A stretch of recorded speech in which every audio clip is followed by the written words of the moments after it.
Baba Raila Amolo Odinga, Mheshimiwa Kalonzo Musyoka, Mheshimiwa Martha Karua, Mheshimiwa Governor wa Iria, Mheshimiwa Kioni, Mheshimiwa Paranya. I'll be very brief and I will not go to what has been said. I talk differently. When you go to a place, you don't repeat what others have said because they have made a point. Baba has made a point, the rest have made a point. I've looked into this budget. This budget is rotten. I'm not going to comment on it because it doesn't have things that matter. In Kenya today, with Gulalu Galana, which was 1 million acres of land, we had proposed as Roots Party before, we had proposed that we shall take 200,000 acres of land in Galana Gulalu and grow wheat for export. We'll not be having this issue of manuring, this issue of propositions of taxes up and taxes down. Bang does not need fertilizer. Bang does not need to be nurtured. It only grows for 4 months. But the reason why I'm talking of bank economics is the world has moved away from this miniature kind of budgetary system which are imposed by the World Bank, IMF, or Bretton Woods institutions. I, as a scholar of Bretton Woods institutions, that's law and economics, law and development, if you look at what Walter Rodney wrote, and I'm sure my friend Honorable Kalonzo is very much aware because he's a reader, Walter Rodney wrote of a phraseology that led to his death when he was a Guyanese living in Dar es Salaam at that particular time, of how Europe underdeveloped Africa. So we are talking of hegemony of development and undermining underdevelopment because they are looking at us and saying that Africans have no conscience. We have to develop them.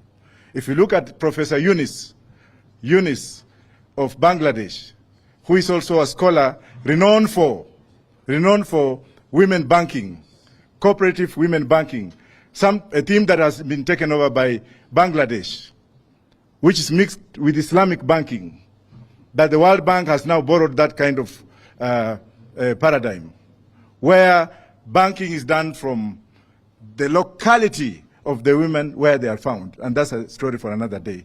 We will not be talking on this everyday budget, every day sijui nani amefanya nini.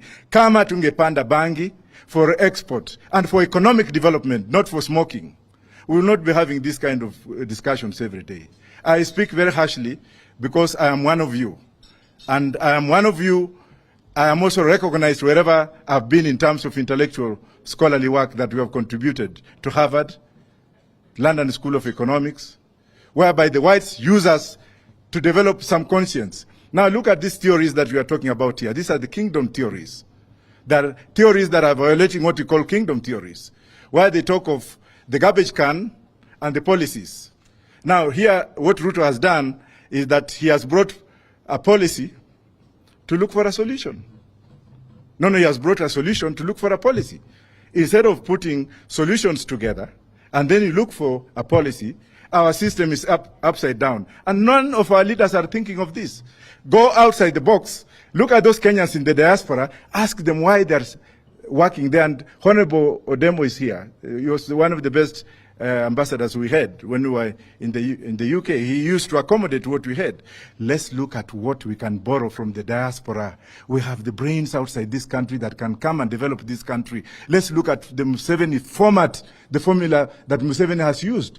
None of us wants to talk about the Kenyans in the diaspora. We talk about ourselves. Somebody went to Kangundo High School, Nairobi University, worked in the ministry, went to live in Lavington. What kind of policy do you think this person can make? Thank you very much.